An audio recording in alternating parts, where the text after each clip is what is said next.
안녕하세요. 4월 17일 수요일입니다. 오늘은 신명기 29장 1절부터 13절까지입니다. 제가 읽겠습니다.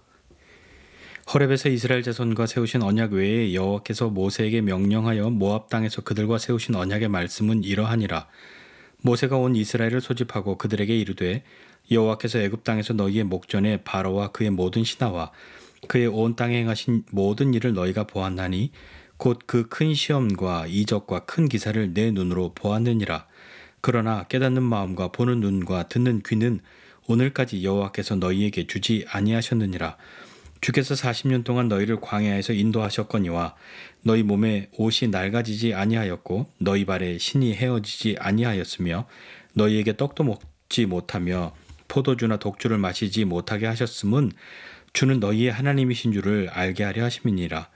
너희가 이곳에 올 때에 헤스본 왕 시혼과 바산 왕 옥이 우리와 싸우러 나왔으므로 우리가 그들을 치고 그 땅을 차지하여 르우벤과 갓과 므낫세 반지파에게 기업으로 주었나니 그런즉 너희는 이 언약의 말씀을 지켜 행하라.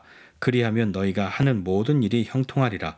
오늘 너희 곧 너희의 수령과 너희의 지파와 너희의 장로들과 너희의 지도자와 이스라엘의 모든 남자와 너희의 유아들과 너희의 아내와 및 내 진중에 있는 객과 너를 위하여 나무를 패는 자로부터 물 깃는 자까지 다 너희의 하나님 여호와 앞에 서 있는 것은 내 하나님 여호와의 언약에 참여하며 또 내 하나님 여호와께서 오늘 내게 하시는 맹세에 참여하여 여호와께서 내게 말씀하신 대로 또 내 조상 아브라함과 이삭과 야곱에게 맹세하신 대로 오늘 너를 세워 자기 백성을 삼으시고 그는 친히 내 하나님이 되시려 함이니라. 아멘. 오늘 신명기 29장은 하나님께서 호렙에서 이스라엘 백성과 언약을 세우시고 오늘 다시 모압에서 이 언약을 세우신다라고 말씀하고 있습니다. 두 번의 언약을 세우는데 이 두 번의 언약은 서로 다른 언약이거나 그러니까 이 언약이 하나가 파기되고 새로 세워진 것이 아니라 이제 약속의 땅에 들어가는 사람들 대부분은 출애굽을 직접 경험하지 못했던 사람들이지 않습니까? 출애굽할 때 어렸던 사람들 그리고 광야에서 태어난 이 새로운 세대가 이제 약속의 땅으로 들어가는 것이기 때문에 하나님께서는 그 언약을 다시 한번 갱신하시는 거죠. 이 백성에게도 유효한 언약으로 하나님께서 확인하시고 이 백성과 함께 언약을 다시 세우시는 겁니다. 2절 이하에 보면요. 모세가 온 이스라엘을 다 불러 모읍니다. 그리고 그들에게 이야기하는데 하나님께서 애굽에서 바로와 그리고 너희 눈앞에서 행했던 그 모든 일들 출애굽할 때 일어났던 10가지 재앙이라든지 홍해를 건넌 일이라든지 이런 일들을 너희가 다 보았다라고 이야기하는 거죠. 그러나 생각해보면 오늘 여기에서 모세의 이야기를 듣고 있는 사람들의 대부분은 그 일을 직접 경험한 사람들은 아니지 않습니까? 그런데도 2절과 3절에 보면 너희가 그것을 다 보았다. 너희의 눈으로 보았다. 라고 모세가 이야기하고 있습니다. 그것은 모세가 이제 나이가 많아서 판단이 좀 흐려져서 그런 것이 아니라 따지고 보면요. 저와 여러분도 출애굽을 직접 경험하진 않았잖아요. 그러나 그것을 보고 경험한 것과 같은 그런 믿음을 우리가 가지고 있지 않습니까?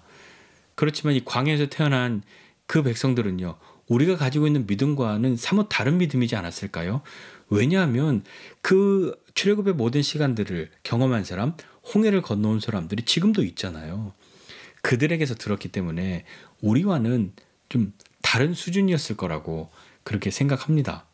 그럼에도 불구하고 모세는 이 백성들에게 깨닫는 마음도 없고 보는 눈도 없고 듣는 귀도 없다 이렇게 말하고 있는데 그것은 하나님이 주시지 않았다라는 이 표현은 하나님이 그것을 못하도록 막으셨다 하는 것이 아니라 너희가 그것을 경험하였음에도 불구하고 광야를 40년간이나 떠돌 수밖에 없는 그런 믿음을 가진 거역하고 불순종하는 그런 사람들이었다라고 이야기하는 거죠. 하나님이 행하신 그 놀라운 일들의 한가운데 있었음에도 불구하고 그들은 깨닫지 못했던 것입니다. 그러나 그들이 헤맸던 그 40년의 광야 생활은 어떻습니까? 그 광야 생활조차도 하나님은 인도하셨습니다. 하나님이 인도하셨고 그렇기 때문에 그들이 옷도 낡아지지 않고 신발도 헤어지지 않았다고 이야기하죠. 비록 빵은 못 먹고 독주와 포도주 이런 거 못 마셨지만 그래서 그들이 굶었습니까? 그것이 아니라 그들은 만나와 메추라기를 통하여 하나님이 먹여주심을 경험하지 않았습니까? 하나님이 왜 그렇게 그들을 인도하시고 그들을 지키시고 보호하시고 먹이셨습니까? 왜 그러셨을까요? 6절에 보니까요. 모세는 이 백성들에게 그렇게 하셨던 것은 주는 너희의 하나님 여호와이신 줄을 알게 하려 하십니다. 라고 말씀하고 있습니다.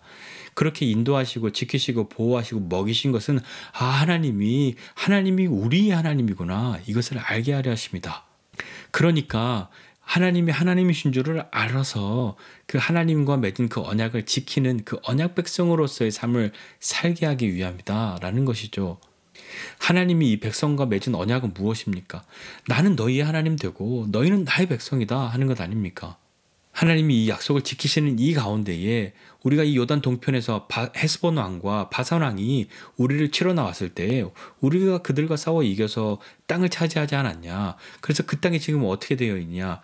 르우벤과 갓과 므낫세 반지파에게 기업으로 주지 않았냐. 이제 우리 이 약속의 땅으로 들어가는데 이 약속의 땅에 들어갈 때 우리가 누구인 줄 알고 어떻게 살아야 하는지 다시 한번 이 세대들에게 모세가 하나님의 말씀을 전하는 것 아닙니까? 그래서 계속해서 하나님이 이전까지 어떻게 일하셨는지, 우리를 어떻게 인도하셨는지, 지금 어떻게 하고 계신지 그것을 너희가 다 경험하지 않았냐, 다 보고 있지 않았냐, 다 알고 있지 않냐. 그러니 우리 하나님의 말씀을 지키는 언약 백성으로 삶을 살아가야 한다라고 다시 한번 힘주어 이야기하고 있는 것이죠.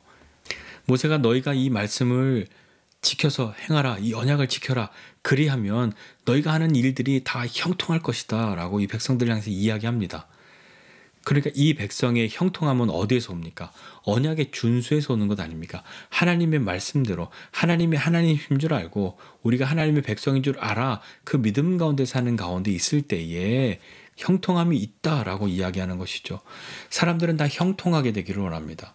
저와 여러분도 형통하게 되기를 원하시잖아요. 그렇다면 우리의 형통함은 어디에 있습니까? 뭐가 많아야 형통해지는 겁니까? 우리의 형통함의 근원은 어디에 있습니까? 어제 본 말씀에서도 우리가 복의 내용을 추구하는 것이 아니라 복의 근원이신 하나님을 따라가야 한다. 그렇게 말씀 나누지 않았습니까? 우리의 형통함의 근원은 다른 데 있지 않습니다. 오늘 모세는 이 말씀을 이스라엘 모든 백성들에게 이야기합니다. 몇 사람에게만 비밀스럽게 이야기해 준 것이 아니라요. 오늘 말씀해 보니까 10절 이하에 보면 너희의 수령, 너희의 지파, 장로들, 지도자, 모든 남자, 유아, 아내, 또 내 진중에 있는 객과 너희를 위해서 나무 패는 자부터 물 깃는 자까지, 그러니까 이방인들까지 다 하나님 앞에 나와 서라 라고 말하면서 그 하나님과의 그 언약에 참여하도록 그렇게 이야기하고 있는 건 아닙니까? 언약에 참여하는 것은 무엇입니까? 어디 무슨 행사에 참여하는 겁니까? 그 수준이 아니라 하나님과의 언약을 듣고 지켜 행하는 것, 그것이 듣고 지켜 행하는 것, 그것이 언약에 참여하는 것이죠. 이 일에는 그 누구도 예외가 없단 말입니다. 지도자만 하는 것도 아니고요. 남자만 하는 것도 아니고요. 이스라엘 사람들만 하는 것도 아니고요. 어른들만 하는 것도 아니고요. 심지어 그 안에 있는 객들, 그리고 이방인들까지도 그 누구도 예외 없이 이 공동체 안에 있는 사람들은, 그 땅에 들어가는 사람들은 하나님 앞에 나와 그 언약에 참여하여야 한다라고 말하고 있습니다. 이 언약에 참여하면 어떻게 됩니까? 하나님께서 아브라함과 이삭과 야곱에게 맹세하신 대로 너희를 세워서 하나님의 백성으로 삼고 하나님이 친히 너희의 하나님이 되시려 합니다라고 말하고 있지 않습니까? 언약의 신실함은 어디에 있습니까? 언약은 지켜져야 언약인 것이죠. 그러나 이 백성들은 이 언약을 지킬 만큼의 신실함이 있습니까? 이전에 그런 신실함으로 나와왔습니까? 오늘은 어떻습니까? 하나님과 맺은 그 언약에 신실했습니까? 이 백성들은요, 하나님께서 행하신 그 놀라운 일들을, 그 기적들을 경험하였음에도 불구하고 하나님께 거역하고 불순종하여서 다시 애굽으로 가는 게 낫겠다고 말할 만큼 그런 사람들이지 않았습니까? 그렇게 광야를 떠돌아야만 했던 그런 사람들일지라도 하나님은 이 백성들을 향해서 하나님의 약속을 지키시는 거죠. 하나님은 그들에게 그 언약을 신실하게 이루어 가십니다. 그러니 모세가 이 백성들을 향해서 하나님께서 우리와 약속하셨는데 오늘 이 약속들을 다 파기하고 다시 하신다. 이전에 우리가 못했기 때문에 더 안 좋은 조건으로 언약을 해야 한다. 그런 것이 아니라 이전에 맺었던 그 언약을 다시 확인하고 이 백성들과 다시 갱신하시는 거 아닙니까? 그렇기 때문에 모세는 이 백성들을 향해서 하나님께서 다시 이 언약을 세우시는 것은 하나님이 약속하신 대로, 하나님이 맹세하신 대로 너희를 하나님의 백성으로 삼고 하나님의 백성으로 세우시고 하나님이 우리의 하나님이 되려 하십니다 라고 이 백성들에게 이 하나님 앞에 나와 서 있는 이 백성들에게 다시 이야기하는 것이죠. 오늘 이 말씀 보면서 우리 한 가지만 마음에 좀 다짐하고 결단했으면 좋겠습니다. 무엇이냐면 하나님 앞에 나가 서야 한다는 것이죠. 그 누구도 예외 없이 하나님 앞에 나가 서야 합니다. 우리는 하나님 앞에 나는 하나님과 맺은 모든 약속을 지킬 만한 신실한 사람이에요 라고 자신할 수 없지 않습니까? 그러니 우리는 매일같이 하나님 앞에 나가야 하지 않을까요? 내 신실함을 의지해서가 아니라 하나님의 신실하심을 의지하여서 다시 한번 하나님 앞에 나가야 하지 않겠습니까? 오늘 우리 하나님 앞에 나아가서 다시 한번 하나님의 말씀을 기억하고 우리가 하나님의 백성으로 삶을 살아가겠노라고 다시 한번 주님 앞에 우리 자신을 내어드리면서 그렇게 매일같이 하나님 앞에 나아가서는 우리 한 사람, 우리 공동체 모두가 되시기를 주님의 이름으로 부탁드립니다. 기도하겠습니다. 하나님 아버지 은혜와 사랑을 감사드립니다. 하나님, 우리가 매일같이 주님 앞에 나아가 하나님의 백성으로 살고 있음을 확인하고 우리의 마음을 다시 주님께 내어드리며 주님의 말씀을 따르고 주님의 뜻을 따라 사는 것을 기뻐하는 주님의 백성들이 다 되도록 주님 우리에게 은혜를 더하여 주시옵소서. 우리 한 사람 한 사람이 매일같이 주님 앞에 나아가기를 힘쓰고 우리의 가정이 우리의 교회가 하나님 앞에 나아가기를 힘쓰는 모두 되게 하여 주시옵소서. 오늘도 우리가 믿음으로 주님 앞에 서기 원하고 그 믿음으로 주신 하루의 삶을 살아가기를 원합니다. 오늘도 우리에게 힘을 더하여 주시옵소서. 예수님의 이름으로 기도드립니다. 아멘.